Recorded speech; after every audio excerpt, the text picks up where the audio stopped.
सैयद अतीकुल हसन का Sydney Australia से सलाम। मोअज़्ज़िज़ नाज़रीन, मैं आज आपसे मुखातिब हूँ और पिछले हफ्ते में कुछ दिनों में मैंने कुछ चीज़ें शाया की सोशल मीडिया पर, और वो रिलेटेड थी महाजिर तबके से जो सिंध के शहरी इलाकों में और कुछ दूसरे जगहों पर भी मुकीम हैं, उनसे सिर्फ। उस सिलसिले में कुछ मुझे कमेंट्स भी आए और मैंने कुछ चीज़ें देखी, तो मैंने सोचा कि मैं उसकी आपको कुछ वजाहत कर दूं। और जो मैंने कुछ चीज़ें पब्लिश की हैं, जो मैं पहले भी पब्लिश कर चुका हूं, उसको मैंने अब सोशल मीडिया पर आम कर दिया है, तो उसको आप डाउनलोड कर सकते हैं। उनकी भी मैं तफसील आपको बता दूं, क्योंकि कुछ लोग कंफ्यूज हो गए थे और मेरी किताब से कुछ समझे कि मेरी किताब है वो। फिर मैंने अपनी जो किताब है शनाख्त के कैदी, वो भी मैंने फिर अपलोड कर दी और अब उसको आप फ्री डाउनलोड कर सकते हैं।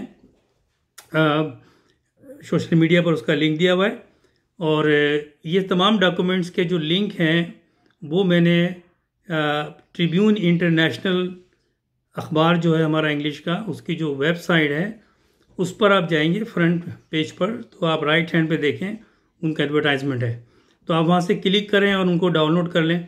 तो मैं उनकी थोड़ी सी आपको तफसील बता दूं। एक तो देखें, ये मेरी किताब है शनाख्त के कैदी, जो ये प्रिंटेड किताब है और ये लॉन्च हुई थी पिछले साल कराची में भी, और यहाँ भी इसका फंक्शन हुआ था।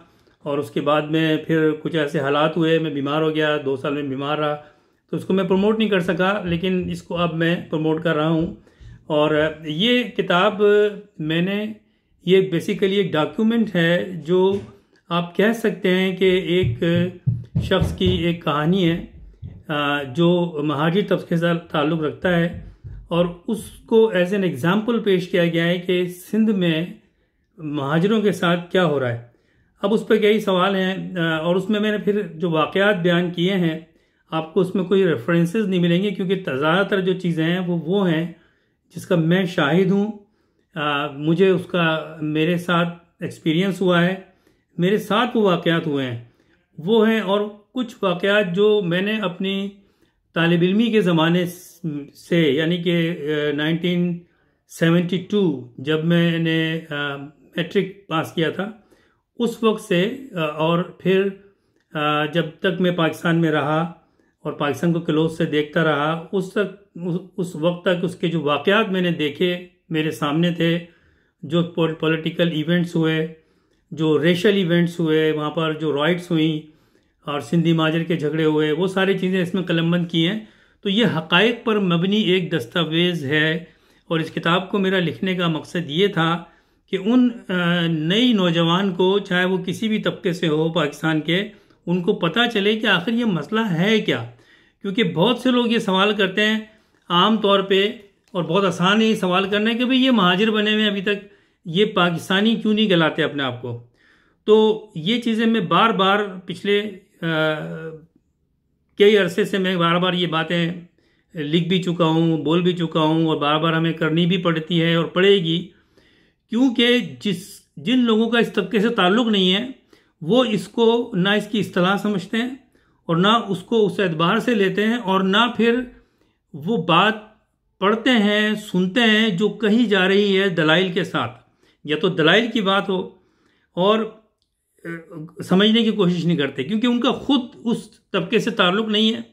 कुछ लोग दूसरे सूबों से हैं जिनको पता ही नहीं है कि सिंध में क्या हो रहा है, क्यों ये एक मसला है जो काफ़ी अरसे से, यानी कि 1973 से बिलखुसूस जब कोटा सिस्टम नाफिज किया गया भुट्टो साहब ने, उस वक्त से ज़्यादा है और अभी तक वो चल रहा है, और ये शिद्दत इख्तियार करता जा रहा है। एक नफ़रत हो गई है सिंध में।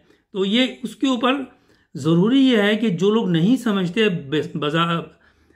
बजाय इसके कि आप सीधा सीधा एक आम सा बयान दे दें या कमेंट दे दें कि ये महाजिर बने हुए हैं, ये अपने आप को महाजिर कहते हैं, ये तो पाकिस्तान में पैदा हुए हैं, ये तो सिंध में पैदा हुए हैं, तो उन चीज़ों को अब हर चीज़ को हर दफ़ा कमेंट्स में तो उसको जवाब नहीं दिया जा सकता।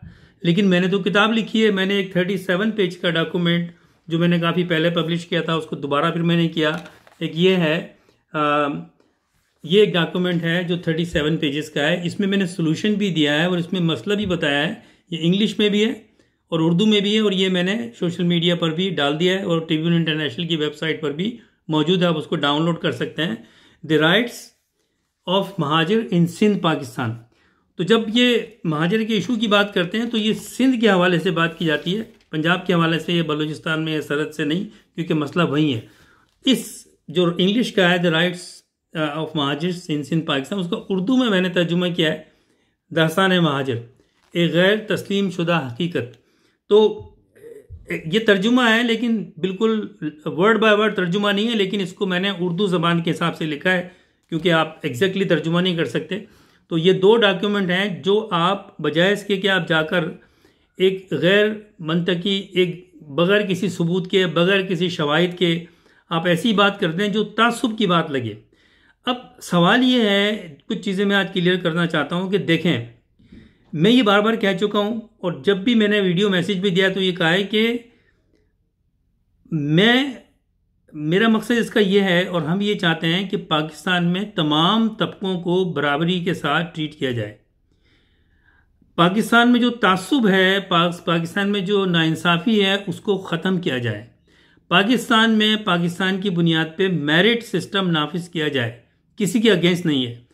तो ना तो किसी मेरी जगह पे किसी राइटिंग्स में, ना किसी मैसेज में ये तासुर मिलता है, ना मैंने ये कहा है, ना इस पे मैं बिलीव करता हूँ कि सिंधी ऐसे हैं, पंजाबी ऐसे हैं, पठान ऐसे हैं, ये बलोच ऐसे हैं। किसी भी तबके के ख़िलाफ़ ना हमें बात करनी चाहिए और ना मैंने की है, क्योंकि सारे पाकिस्तानी हैं। मैं तो ये कहता हूँ कि ये बात, ये शुरू ये जब से हुई है, जब से कि याया खान ने 1971 में इलेक्शन के बाद जब बांग्लादेश बन गया, मशरक़ी पाकिस्तान अलग हो गया, तो मगरबी पाकिस्तान को 1 यूनिट तोड़ दिया गया और 4 सूबे जो पाकिस्तान के क़याम से पहले हिंदुस्तान का हिस्सा थे, उनमें तकसीम कर दिया गया पाकिस्तान को। पाकिस्तान 1947 में बना था। पाकिस्तान 2 खित्तों में फिजिकली डिस्टेंस था। मशरक़ी पाकिस्तान हिंदुस्तान के उस मशरक़ में था और मगरबी पाकिस्तान हिंदुस्तान के मगरब में था। फिजिकली 1000 मील का फ़र्क था मगरबी पाकिस्तान का और मशरक़ी पाकिस्तान का। तो जो हिंदुस्तान में जो सूबे थे जहाँ मुसलमानों की अक्सरियत थी, उन सूबों को मिला के पाकिस्तान बनाया गया था और पाकिस्तान एक कंट्री था। तो जब तक कायद-ए-आज़म ने ये कहा था, अगर आपको याद हो 18 अगस्त की शायद असेंबली हुई थी पहली, उसमें पाकिस्तान ने कहा था पाकिस्तानियों से मुखातिब करके, इस बात को ज़रा गौर से समझिए कि क्या बात मैं करने जा रहा हूँ और क्या बात मैं करता रहा हूँ पिछले 25-30 साल से। और मेरे से और भी जो लिखने वाले हैं मुसन्निफ़ और जो ये समझते हैं, जिनका ताल्लुक़ है इस सब्जेक्ट से, जो इसमें इस तासुब का शिकार हुए हैं, मैं उनमें से एक हूँ। तो मैं जो बात करता हूँ उसमें मेरी आप बीती भी है, मेरा एक्सपीरियंस भी है, और मैं खुद एक राइटर भी हूँ और मैं लिखता भी हूँ, मैं सहाफ़ी भी हूँ। तो मैं फिट हूँ इस चीज़ों पे बात करने के लिए, क्योंकि मैंने देखा है ये चीज़। ये तो कायद-ए-आज़म ने कहा था कि आज से पहले, यानी कि पाकिस्तान बन गया तो उन्होंने कहा कि आज से पहले हम बंगाली, पंजाबी और पठान थे। आज के बाद अगर हमें किसी चीज़ ने जोड़ा है तो वो पाकिस्तान है। अब हम सब पाकिस्तानी हैं। उसका मतलब ये है कि हम पंजाबी नहीं हैं, हम बलोच नहीं हैं, हम पठान नहीं हैं, हम सिंधी नहीं हैं, क्योंकि ये तो पहले थे हम पाकिस्तान से पहले, और ना बंगाली हैं। हम पाकिस्तान हैं और यहाँ पर तमाम लोगों को अब एज ए पाकिस्तानी ट्रीट करना चाहिए और पाकिस्तान के लेवल पे सबको मेरिट पर इंसाफ मिलना चाहिए। क्योंकि पाकिस्तान की वजह ये थी कि हिंदुस्तान में अक़लियती तबकों को, बिलखुसूस जो मेजॉरिटी में अक़लियती तबका था मुसलमान, उनके साथ तासुब और नाइंसाफ़ी होती थी। तो उस तासुब और नाइंसाफ़ी को ख़त्म करने के लिए पाकिस्तान बनाया गया था। मुसलमान तो अभी भी हिंदुस्तान में पाकिस्तान से ज़्यादा हैं। तो वो जो इनजस्टिस थी, जो हिंदुस्तान में कॉन्स्टिट्यूशनली इक्वल राइट्स देने को तैयार नहीं थी कांग्रेस, जो हिंदू मेजॉरिटी में है वहाँ, इसलिए। और फिर ये इनसिक्योरिटी थी कि अगर जब गोरे चले गए वहाँ पर, अगर हिंदुस्तान में हुकूमत हुई तो 80% तो हिंदू हैं, तो मुसलमान कभी भी पावर में नहीं आएंगे। और क्योंकि मुसलमानों ने 700-800 साल हुकूमत की है, तो ख़दशा इस बात का है कि ये माइनॉरिटीज़ के साथ तासुब किया जाएगा। और वो बात आज प्रूव है, आज भी हिंदुस्तान में मुसलमानों के साथ तासुब होता है। तो पाकिस्तान किस लिए बना था कि सबको बराबर से पाकिस्तानी ट्रीट किया जाए।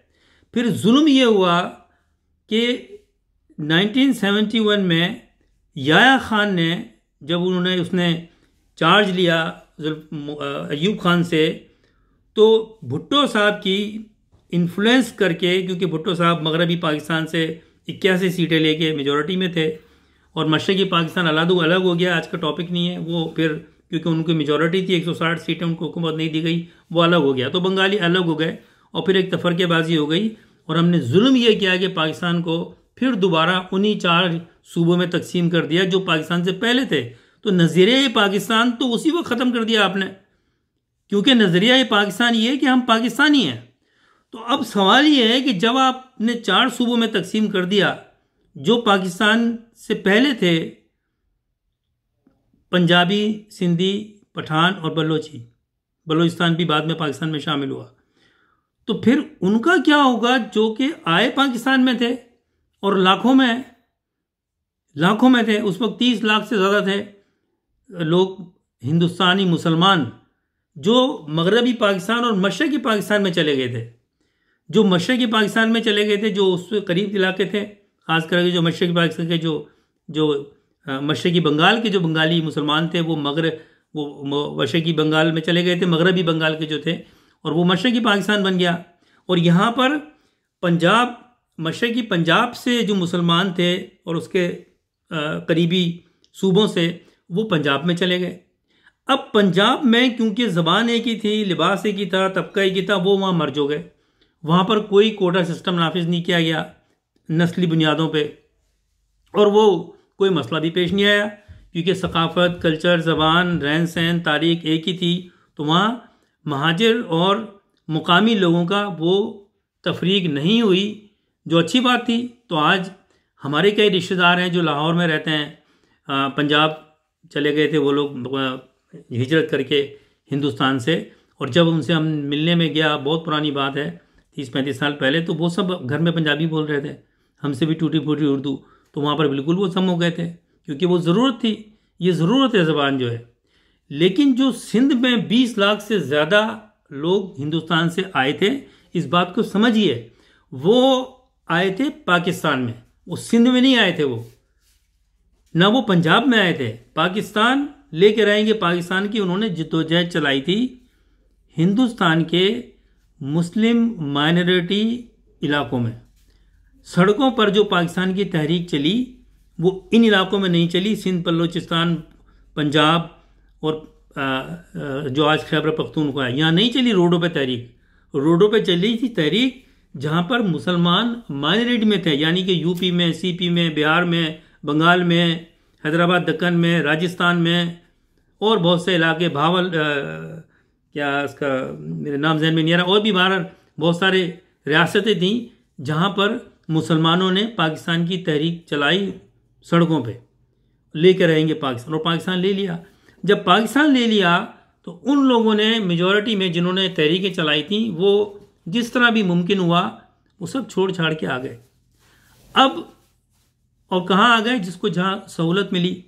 पंजाब से जो लोग, मशरक़ी पंजाब से उनको इजी रहा, वो मगरबी पंजाब यानी कि पाकिस्तान के पंजाब में चले गए। और काफ़ी लाखों में लोग जो है वो राजस्थान के रास्ते सिंध में दाखिल हुए।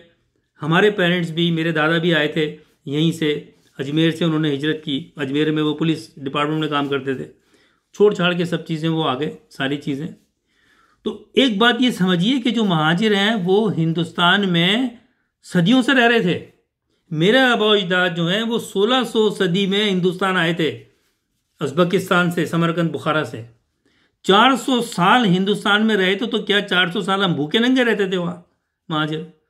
400-500 साल जो हिंदुस्तान में मुसलमान रहते थे, जो मगरबी पाकिस्तान और मशरक़ी पाकिस्तान चले गए, क्या वहाँ रोडों पे सोते थे? भूखे नंगे थे? सदियाँ रह रहे थे, सदियों से कारोबार था अपना, पढ़े लिखे लोग थे जो वो बड़ी अच्छी जॉब पे थे। मेरे दादा खुद जॉब में थे, 3 भाई थे, 2 भाई उनकी ज़मींदारी करते थे। तो वहाँ पर कोई भिखारी थोड़ी रहते थे, वहाँ पर कोई, वहाँ से कोई भिखारी आए थे लोग। वो जुल्फ़िकार मिर्ज़ा जिसको मैं स्टूडेंट लाइफ से जानता हूँ, डकैत जो डाके मारते हैं ये लोग सिंध में, वो बगैर मुंह उठाए, बगैर स्टडी, कोई पाकिस्तान से मोहब्बत नहीं है, कुछ नहीं है। पाकिस्तान तोड़ने में इन लोगों के कल तोड़ दें पाकिस्तान, अगर इनको पाकिस्तान से फ़ायदा ना हो तो, ज़ाती फ़ायदा पैसों का। तो वहाँ पर ठीक है, हर तबके में मेजॉरिटी में लोग गरीब ही होते हैं। आज भी पाकिस्तान में मेजॉरिटी में 80% से ज़्यादा लोग गरीब हैं, गुरबा हैं, लेकिन रोडों पे तो नहीं सोते ना, बहुत कम लोग हैं पाकिस्तान में, अल्लाह का करम है। तो जो महाजिर आए थे वो छोड़ के आए थे सारी चीज़ें, उसमें ओबियसली मेजॉरिटी में गरीब थे और पैसे वाले भी थे। 35% पाकिस्तान की इकोनॉमी, पाकिस्तान का बैंक, स्टेट बैंक और प्राइवेट बैंक वो महाजिरों ने बनाया, जो हिंदुस्तान से आए थे। 35%। मेरे पास ये वीडियो में इतना टाइम नहीं होता, वरना मैं आपको मेन नाम भी बता दूं। 1960 में पाकिस्तान में 22 खानदान मशहूर हुए थे, जो रिचेस्ट लोग थे, वेल्दी पाकिस्तान में। 70% से ज़्यादा वो कौन थे? जो हिंदुस्तान से महाजिर आए थे। ये हबीब बैंक कैसे बना? बहुत सारी चीज़ें हैं।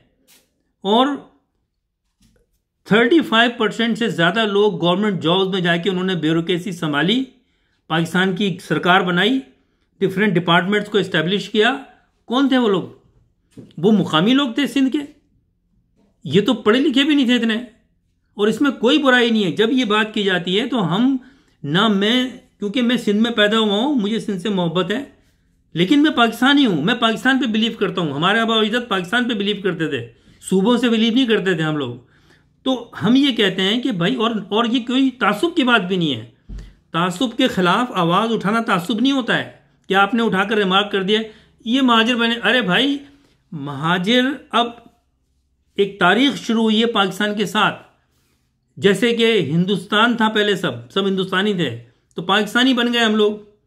तो पाकिस्तान से तारीख शुरू होती है महाजिरों की, हमारी हिस्ट्री वहीं से शुरू होती है। और ये महाजिर जो सिंध में आए थे, इनकी अपनी ज़बान है, इनकी अपनी तारीख़ है, इनका अपनी सकाफ़त है, उनके अपने खाने हैं, उनके अपना लिबास है, उनके अपनी ज़बान, तहजीब व तमद्दुन है। हर वो चीज़ है जो कि एक नस्ल को चाहिए होती है। इसीलिए हम मुकामी ज़बान नहीं अपनाई, मुकामी खाने नहीं अपनाए, क्योंकि साथ लेके आए थे ये चीज़। सदियों से ये लोग कोई असाइलम सीकर कोई 40-50 साल से हिंदुस्तान में नहीं रह रहे थे। सदियों से एक कल्चर के साथ रहते थे, ज़बान के साथ रहते थे। और फिर उर्दू ज़बान मुसलमानों की ज़बान समझी जाती है आज भी बर्रे सगीर में, जो उर्दू ज़बान है। इसीलिए उर्दू के साथ तासुब किया हिंदुस्तान में हिंदुओं ने और उसको ख़त्म कर दी, और हिंदी कहते हैं अब वो, हालांकि उर्दू बोलते हैं ज़्यादातर लोग। और पाकिस्तान में कायदे आज़म ने कहा था ये, अगर आप बानिया पाकिस्तान को मानते हैं तो ये तो भाई कायदे आज़म ने असेंबली में कहा कि इस मुल्क की, पाकिस्तान की कौमी ज़बान उर्दू होगी। क्यों? इसलिए नहीं कहा कि महाजिरों को फेवर किया था, इसलिए कि उर्दू मुसलमानों की ज़बान थी, इन्फ्लुएंशियल ज़बान थी, दुनिया में समझी जाती थी और कौमी ज़बान बनी। फिर उर्दू में हर दानिश्वर ने, राइटर ने उसमें अपना हिस्सा डाला, चाहे हैदराबाद दक्कन हो, चाहे यूपी हो, चाहे सीपी हो, चाहे बिहार हो, चाहे राजस्थान हो, चाहे बॉम्बे हो, और सबसे ज़्यादा पंजाब के बड़े बड़े दानिश्वर। और सबसे बड़ी बात अल्लामा इकबाल, जिन्होंने उर्दू में मैंने कि उसको डिफ़ाइन करें तो पूरी रात गुजर जाएगी, जो उन्होंने उर्दू और फ़ारसी में काम किया। और फिर ये लोगों ने उर्दू को चढ़ाया, तो कोई ऐसी बात नहीं थी। ज़बान किसी की मिराज नहीं होती, लेकिन जो सिंध में आए थे वो, उनकी अपनी भी ज़बानें थीं। कोई गुजराती बोलता था, कोई काठियावाड़ी बोलता था, कोई हैदराबादी बोलता था, लेकिन एक मेन लैंग्वेज जो थी वो उर्दू थी, और वो उर्दू बोलते हैं। तो ये लोग पूरी अपनी एक आइडेंटिटी के साथ, एक एथनिसिटी के साथ सिंध में आबाद हुए। इसका मतलब ये नहीं है कि वो सिंधियों से नफरत करते हैं। मेरे कई रिश्तेदारों, मेरे कई फैमिली के कजिन्स की शादी सिंधियों में हुई है, इंटर मैरिजेज हुई, पंजाबियों में हुई है। यहाँ कोई ऐसा मसला नहीं है। तो बात ये समझें आप लोग जो बैठ के कमेंट्स करना शुरू कर देते हैं कि मैं महाजिर क्यों बनाऊँ, फलाना क्यों बनाऊँ, ये आप इस तरह की, ये मैं सॉरी, लेकिन ये जाहिलों वाली बातें हैं। मुझे यकीन है कि जिन लोग लोगों ने ये कमेंट दिए कि जी ये महाजिर अभी तो बने हुए महाजिर, ये बातें क्यों निकाल रहे हैं, पुराना मंजन बेच रहे हैं, यूं कर रहे हैं। मेरे भाई, अगर इतनी आप लोगों को तकलीफ है, क्योंकि आपका शायद उस तबके तक, तो इस डॉक्यूमेंट को तो पढ़ लो, पढ़ तो लो। ये आप लोगों के लिए बनाया है ताकि आपको समझ आए कि महाजिर कहने का मतलब ये नहीं है कि हम यहाँ से और वहाँ गए। अभी हम तो सेकंड जनरेशन है जो पाकिस्तान में पैदा हुई है, अब तो हम पाकिस्तानी हैं। लेकिन अगर कोई अपने आप को ये कहना शुरू कर देगा कि हम पंजाबी हैं, हम सिंधी हैं, हम बलोच हैं, हम पठान हैं, तो हम क्या कहेंगे अपने आप को? उस रेफरेंस में बात कर रहा हूं मैं, उस रेफरेंस में तो हम सिंधी नहीं है। हमारी अपनी आइडेंटिटी है और हमारी अपनी आइडेंटिटी पाकिस्तान के साथ है। और ये महाजिर तबका जो है उस वक्त तक रहेगा जब तक पाकिस्तान रहेगा, क्योंकि हमारी आइडेंटिटी है पाकिस्तान। तो जुल्म तो ये हुआ कि पाकिस्तान को 4 सूबे बनाए, वापस दोबारा बना दिए गए पाकिस्तान के, ये जुल्म हुआ। और अगर बनाए गए थे, कोई एडमिनिस्ट्रेटिव रीजन था, तो ठीक है, कोई एतराज नहीं है। लेकिन फिर एडमिनिस्ट्रेशन चलाना चाहिए था उसमें सही तरह से, सबको इंसाफ देना चाहिए था।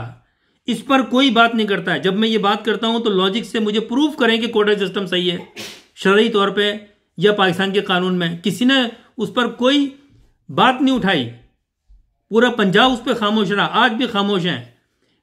आज के प्राइम मिनिस्टर इमरान खान साहब ने प्राइम मिनिस्टर बनने से पहले, पावर में आने से पहले, कई साल पहले पाकिस्तान मीडिया को इंटरव्यू दिया, टेलीविजन को इंटरव्यू दिया, और उन्होंने कहा कि महाजिरों के साथ जुल्म हो रहा है, उनके साथ तासुब किया जाता है। ये कोटा सिस्टम क्या है? ये किसकी जिम्मेदारी है कोटा सिस्टम के खिलाफ बात करनी? क्योंकि यही चीजें मशरकी पाकिस्तान में की गई थी तो बंगाल बन गया। आप किसी के साथ ज्यादती करोगे और उसको उस मुकाम पे ले जाओगे कि वो बागी हो जाए, तो फिर उसको कहोगे ये बागी है। ये गलत बात है ना। तो पाकिस्तान तो बना था इंसाफ के लिए। पाकिस्तान महाजिर, पंजाबी, सिंधी, बलोची और जो भी हैं तबके, उनके लिए नहीं बना था। लेकिन एक आइडेंटिटी आप अगर सेकेंडरी रखना चाहते हैं तो किसको एतराज हो सकता है? अगर कोई पंजाबी स्पीकिंग है और उससे अपनी शनाख्त कर रहा है कि मैं पंजाबी हूं, तो बिल्कुल ठीक है, या बलोची है या सिंधी है। तो अगर कोई महाजिर है वो कह रहा है कि मैं महाजिर हूं, तो इसको तकलीफ किसको क्यों होती है? क्या प्रॉब्लम है? लेकिन हमें इसको अवॉइड करना चाहिए।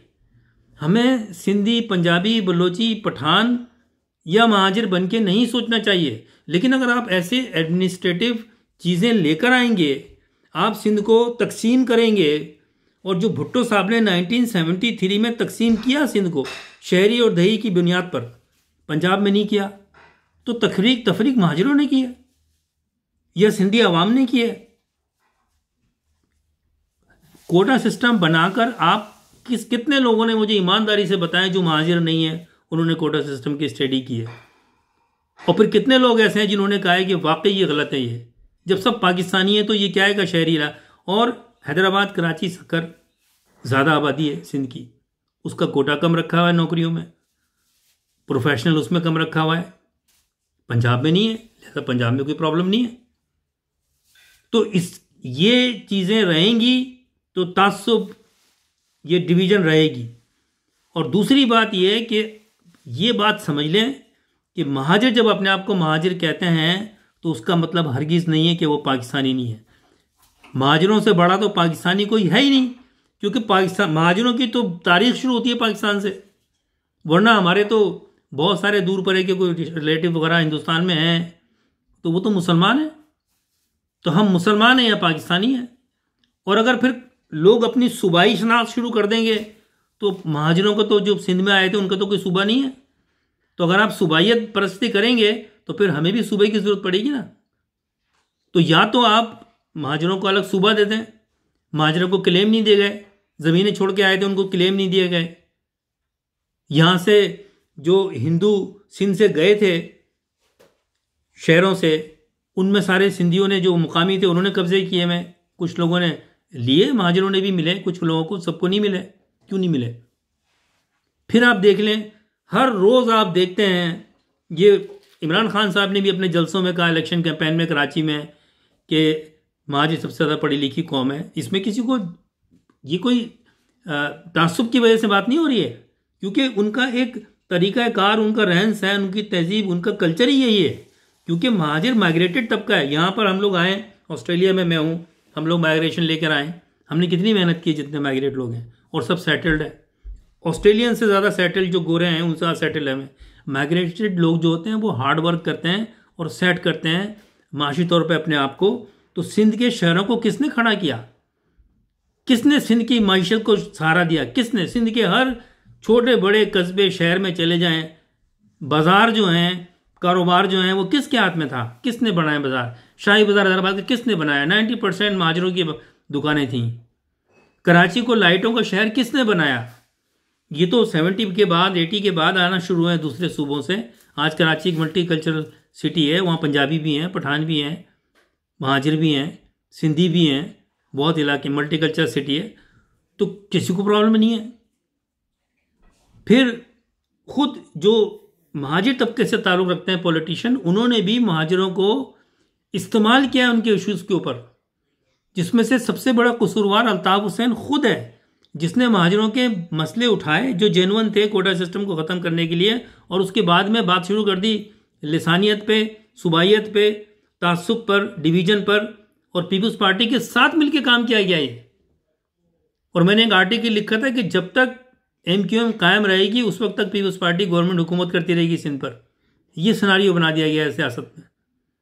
लिहाजा जो सिंध में लोग हैं, महाजिर हैं, वो किसी कौम के ख़िलाफ़ नहीं है। हम सिंधियों के ख़िलाफ़ किस तरह होंगे? मेरे अपने रिश्तेदारों में सिंधियों में शादियाँ हुई हुई हैं, लड़कों की भी लड़कियों की भी। हमें सिंध में रहना है और किसी सिंधी को भी महाजिर से कोई खिलाफ प्रॉब्लम नहीं है। आम सिंधी सादा कौम है, बड़े जेनरस हैं, इसमें कोई शक नहीं है कि जब महाजिर वहाँ से आए उन्होंने एक्सेप्ट किया ना सिंधियों ने। उन्होंने कुछ दिया नहीं, ना कुछ उन्होंने लिया है।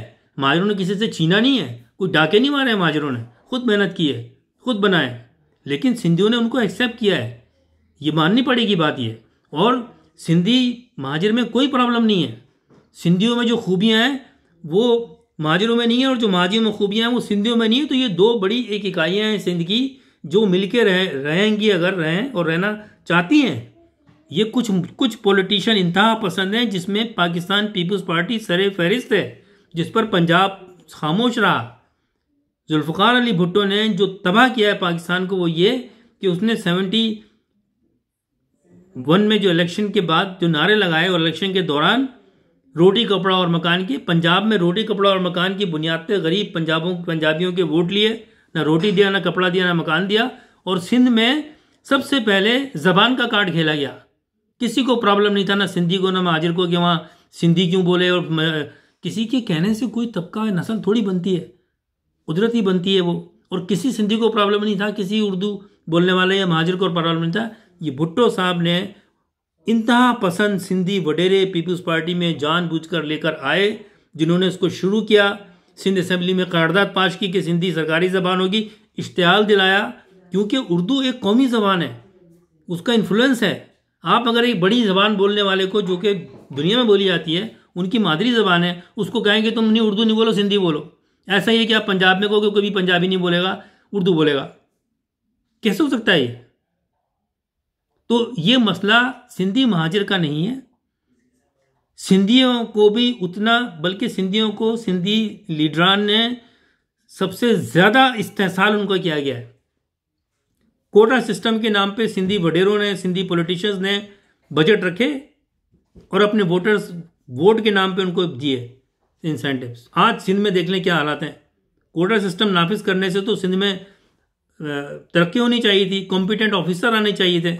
डफर किस्म के ऑफिसर कोटा सिस्टम से आए। इन्होंने जुल्म सिंधियों के साथ किया है, महाजिरों के साथ तो किया ही किया है। और महाजिर तो पढ़ी लिखी कौम थी, मेहनत की, उनको सिंध में जगह रोजगार नहीं मिला, बाहर चले गए। आज एक बहुत बड़ा तबका महाजिरों का बाहर है। तो जब मैं ये बात करता हूँ तो मैं इसलिए करता हूँ कि मैं चाहता हूँ कि पाकिस्तान कायम रहे, वहाँ तफरकेबाजी नहीं हो। तो या तो पाकिस्तान में सूबे ख़त्म किए जाएँ, वन यूनिट बनाएं, जो मुश्किल है, पॉसिबल नहीं है, अब इतनी बड़ी आबादी है। लिहाजा पाकिस्तान के सूबों को 12 करोड़ की आबादी पंजाब की है, 7-8 करोड़ की आबादी सिंध की है। इतने बड़ी आबादी में तो कई मुल्क बन जाते हैं।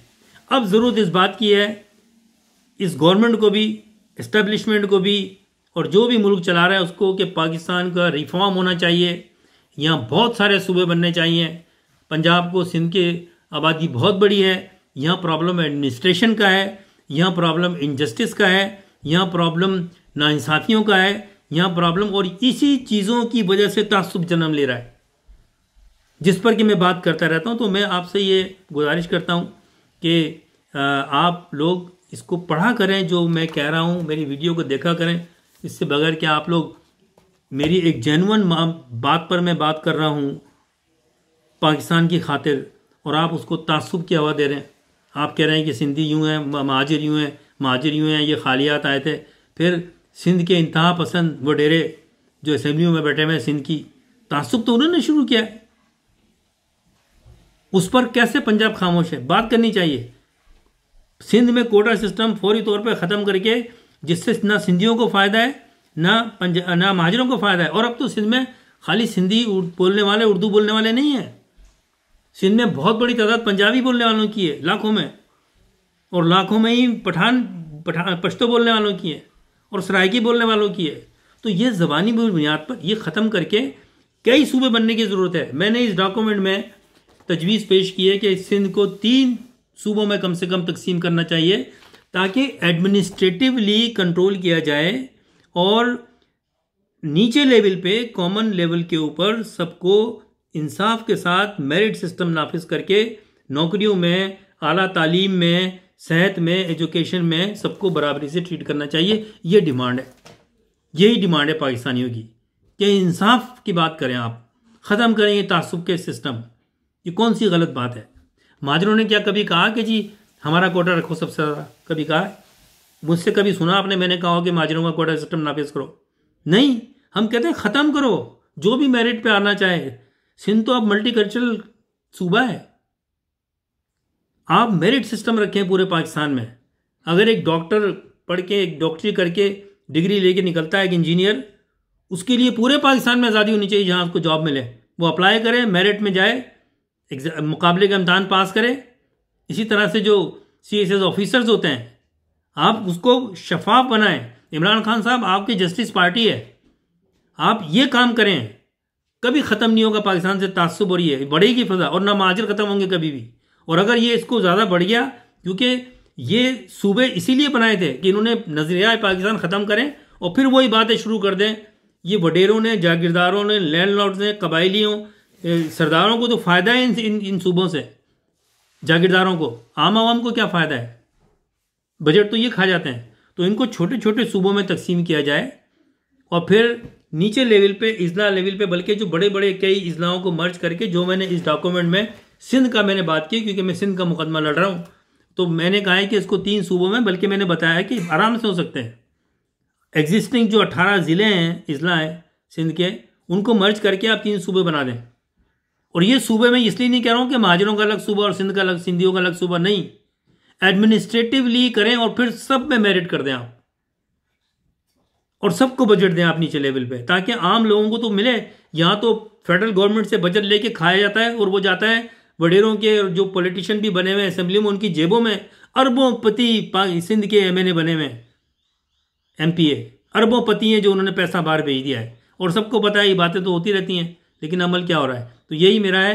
तो बहरहाल, अगर ये किताबें आपको चाहिए, एक तो मेरी ये किताब है, इसमें आप ये फ़र्क रखें कि ये मेरी किताब जो है, ये मौजू है महाजिरों की तारीख़ है, माइग्रेशन से लेके, और उसमें मेरी अपनी भी सारी जो ज़िंदगी है उसके भी पहलू हैं। ये किताब अब मैंने उर्दू में है, तो ये मैंने अब ट्रिब्यून इंटरनेशनल, आप जाएं ट्रिब्यून इंटरनेशनल ऑस्ट्रेलिया, उसकी वेबसाइट पे, और वहाँ से आप क्लिक करके कर दें, और सोशल मीडिया पे भी पोस्ट के ज़रिए मैंने ये लगाया है। और दूसरा, ये जो चीज़ है, ये दास्तान महाजिर बताया गया है कि ये महाजिर और कोटा सिस्टम, ये क्या मसला क्या है, कैसे इसका हल है, और मैंने इसका हल भी दिया है, और ये इसकी इंग्लिश में भी है। उन लोगों के लिए जो हमारी नई नस्ल के लिए जो कि उर्दू नहीं समझती, वो इंग्लिश में भी इसको डाउनलोड करें। ख़ास करके मैं कहना चाहता हूँ उन लोगों को कि जिनको इसकी पता ही नहीं है, और बैठ के अपने आइडियाज़ लगाते हैं वो। अब अगर आप पंजाब में रहे हैं, आप पंजाब से आपका ताल्लुक है, आप सिंध में कभी रहे भी नहीं, क्यों आप इस बहस में पढ़ रहे हैं? आपको पता ही नहीं कि क्या हो रहा है सिंध में, आपको ये नहीं पता कि कोटा सिस्टम क्या है, आप क्यों बात कर रहे हैं? तो फिर लोगों को शिकायत भी होगी कि जी, कुछ लोगों ने कहा कि जब मैं कुछ लिखता हूँ और करता हूँ, तो बहुत से जो हमारे पसंद नहीं आती बात तो हमारे आर्टिकल वो कमेंट जो है डिलीट कर देते हैं।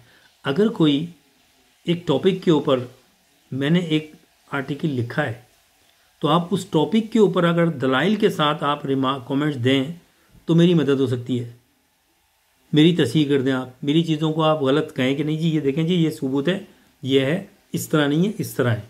दलाइल के साथ आप बहस करें। अगर आप उसमें बेवकूफ़ी किस्म के या तासुब किस्म के या अपनी जहन की मंतक आपको उसमें लगा के आप ऐसे बात करेंगे, या मैं बात कर रहा हूँ राइट्स ऑफ महाजिर, आप बात कर रहे हैं, आप क्या जर्नलिस्ट हैं, आप यूँ हैं, आप क्या समझते हैं अपने आप को, ये कौन सी बात है ये? तो मैं डिलीट ही करूँगा ना वो। और फिर जब मैं ये देखता हूँ कि ये ज़्यादा ही कुछ मेरा टाइम ख़राब हो रहा है, क्योंकि मेरा ये चीज़ें करने का और लिखने का और ये जो मैं रातें काली करके ये लिखता हूँ, एजुकेट करना है, अवेयरनेस दिलानी है उन लोगों को जिनको पता नहीं है कि ये मसला क्या है। मैं इसलिए नहीं करता कि मैं फेसबुक पे बैठकर जो नॉनसेंस किस्म के कमेंट्स लिख रहे हैं उनको मैं उनके जवाब देना शुरू कर दूँ। बहालत मजबूरी एक आध दफ़ा मैं करता हूँ, लेकिन मैं इसमें नहीं पढ़ना चाहता, इसलिए मैं खामोशी से डिलीट कर देता हूँ, क्योंकि मैं टाइम ज़ाया नहीं करना चाहता दूसरे लोगों का भी, क्योंकि वो बहस कहाँ की कहाँ ले जाते हैं। तो ये एक गलत एटीट्यूड है हमारा फेसबुक पे कि अगर हमें बात समझ में नहीं आ रही है, हमने उसको पढ़ा भी नहीं पूरा कि क्या है। मैंने देखा ये 37 पेज का डॉक्यूमेंट है, मैंने इसको जब लोड किया अभी 2 मिनट नहीं हुए, एक ने जवाब कर दिया कि आप ये महाजरों का चूरन कब तक बेचेंगे। अभी 2 मिनट भी नहीं हुए तो यकीनन उसने नहीं पढ़ा। यह एक ने कहा कि ये अभी तक महाजर बने हुए ये 70 साल में। अबे भाई कौन महाजर बना हुआ है? मैं तो वो महाजर नहीं हूँ, मैं तो एक नस्ल बात कर रहा हूँ जो महाजरों की है। ये वो शनाख्त है ये, और ये दुनिया में पहली दफ़ा है ये। या तो हुजूर अकरम सल्लल्लाहु अलैहि वसल्लम के ज़माने में महाजिर आए थे, वो महाजिर ही रहे, अंसार और महाजिर मदीने में जो मक्के से, या फिर जो एक आइडेंटिफाइबल जो एक महाजिर तबका है जो हिजरत करके आया है, और जो महाजिर हिजरत करके हैं वो वापस नहीं जाते हैं। हम लोग असाइलम सीकर नहीं थे। हिंदुस्तान में जो महाजिर हिंदुस्तान से आए हैं वो हिंदुस्तान में रोडों पे नहीं सोते थे, चाहे गरीब हो चाहे अमीर हो, सबके कारोबार सदियों से चल रहे थे वहाँ। ये क्यों नहीं समझ आती है आपको बात ये? और कोई भी महाजिर जो यहाँ आया है वो किसी सिंधी के खिलाफ नहीं है, सब आराम से रहते हैं। ये हमारे चंद इंतहा पसंद सिंधी और इंतहा पसंद महाजिर भी, जिसमें अल्ताफ हुसैन ने काम ख़राब किया। हमें 30 साल पीछे महाजरों को 30 साल मूवमेंट चला के एक नस्ल को ख़राब कर दिया महाजरों की, गलत तरह से प्रोपेगेंडा किया। और फिर आप ये बात करते हैं कि जी ये पाकिस्तानी, कौन पाकिस्तानी नहीं है? क्या कोई महाजिर से ज़्यादा जिनकी शनाख्ती पाकिस्तान के साथ है, जिनके कोई सूबा नहीं है, उनका तो लेना देना, उनकी तो सर्वाइवल पाकिस्तान के साथ है, उनसे बड़ा पाकिस्तानी कौन है? साबित करें ना आप कि भाई यहाँ ये हैं। किसी महाजिर ने कहा कि हम हिंदुस्तानी हैं? सबसे पहले महाजिर खड़ा होता है पाकिस्तान के लिए आज भी। जब अयूब खान ने जिना साहब की मुस्लिम लीग में से लोगों को निकाल के तोड़ के कन्वेंशन मुस्लिम लीग बनाई और जुल्फ़िकार अली भुट्टो को उसका जनरल सेक्रेटरी बनाया, और फिर पंजाब में और सब जगह मूवमेंट चलाई इलेक्शन की 1964 में 65 में, तो उस वक्त पाकिस्तान के मेजोरिटी के इलाकों में पीपल्स पार्टी, ये कन्वेंशन मुस्लिम लीग अयूब खान की के डंके बज रहे थे। एक तबका था जो फातिमा जिन्ना की मुस्लिम लीग के साथ खड़ा था, कायदे के साथ, वो थे महाजिर। ये तारीखी हकीकत नहीं है जो कहते कि हम फातिमा जिन्ना को वोट देंगे। और फिर अयूब खान ने अपने जलसों में कायदे फातिमा जिन्ना मादरे मिल्लत, आज हमें अब शहीद बीबी याद रहती है, हमें मादरे मिल्लत याद नहीं रहती। जिस औरत ने अपनी पूरी जिंदगी वक्फ कर दी अपने भाई के लिए, जिसने जो पाकिस्तान बना रहा था, तो अयूब खान साहब जलसों में खड़े होकर जो उस वक्त कहते थे कि इस औरत से पूछो ये शादी क्यों नहीं करती है। शर्म आनी चाहिए जो हमारे इन लोगों ने, जो हमारे बानियाने पाकिस्तान के खिलाफ बातें की हैं। लियाकत अली खान नवाब थे, उनकी डॉक्यूमेंट्रीज हैं, उनका करोड़ों रुपए का जायदाद छोड़ कर आगे खाली हाथ। ये पाकिस्तान की एम्बेसी हिंदुस्तान में जो है, बॉम्बे में, दिल्ली में, किन की जाके असासे थे जो दे के आ गए। कायदे की जगह देखो क्लिफ्टन पे कितनी महंगी थी उस वक्त की, सब दे दी पाकिस्तान को। ये कैरेक्टर है। छोड़ के आए पैसे अपना ज़्यादा दे, और जो पैसा लेकर आए थे उन्होंने लाके यहाँ पर बैंक कायम किए, खड़ी किया पाकिस्तान को। आप मुंह उठा के आज पैदा हुए हैं आप, और आप बात कर देते हैं कि ये कौन महाजिर बना हुआ है। भाई हम ये कहते हैं हमारी शनाख्त है, ये हम पाकिस्तानी हैं, आपकी तरह हम ये सूबाइयत की बात नहीं करते, ये बात है। तो आप इसको पढ़ें और इसको आप ये जहन में रखें कि मैं एक सच्चा पाकिस्तानी हूँ, पाकिस्तान को कायम और दायम देखना चाहता हूँ। तो मैं इसलिए चाहता हूँ कि इंसाफ की बात करें। कभी मैं नहीं कहता कि महाजरों को अच्छा कोई ज़्यादा दिया जाए, उनका कोटा सिस्टम नहीं, सारे पाकिस्तान में सबका हक बराबर है, ये बात मैं करता हूँ। कोटा सिस्टम सिंध से ख़त्म होना चाहिए। इमरान खान साहब को अब इस पर ख़ुद भी वो कह चुके हैं, इंटरव्यूज़ में कह चुके हैं। उनकी वालदा जो हैं वो ख़ुद महाजिर हैं, उनकी फैमिली मदर की, वो ख़ुद समझ सकते हैं, सारी बातों को समझते भी हैं, कहते भी हैं, मीडिया में भी कहा है। बात है हिम्मत की, बात है उसूलों के पे समझौता ना करने की। आप कहते हैं इमरान साहब के कायद-ए-आज़म मेरे रोल मॉडल थे। कायद-ए-आज़म को तो पूरे हिंदुस्तान की आखिर में वजारत भी, वज़ारत उज़्मा भी पेश की गई थी। उन्होंने कहा ये मेरा मकसद नहीं है, मेरा मकसद मुझे कायद-ए-आज़म ने कहा कि मेरा वज़ारत उज़्मा मेरा मकसद नहीं है, मुसलमानों की आज़ादी मेरा मकसद है, मुझे नहीं चाहिए ये। तो उसको देखें, रोल मॉडल तो ये है ना। फिर कायद-ए-आज़म तो ये कहा था कि हम पाकिस्तानी हैं, आज के बाद हम में कोई पंजाबी, बंगाली, सिंधी, पठान नहीं है। इसको बात करें ना आप। तो ये बात है। फिर इंशाल्लाह आपसे बात होगी और आप कमेंट्स दें इस पर, लेकिन पॉजिटिव कमेंट्स दें और ताज्जुब वाले कमेंट्स ना दें, वरना मैं डिलीट कर देता हूँ। और बहुत ज़्यादा कोई तंग करता है तो मैं उसको फिर ब्लॉक कर देता हूँ, क्योंकि ये हम वक्त ज़ाया करने के लिए ये नहीं है, हमारे काम दूसरे भी होते हैं हमें, और मैं एजुकेट करना चाहता हूँ। इंशाल्लाह फिर आपसे बात होगी अगले किसी मौजू के साथ। अल्लाह हाफिज़।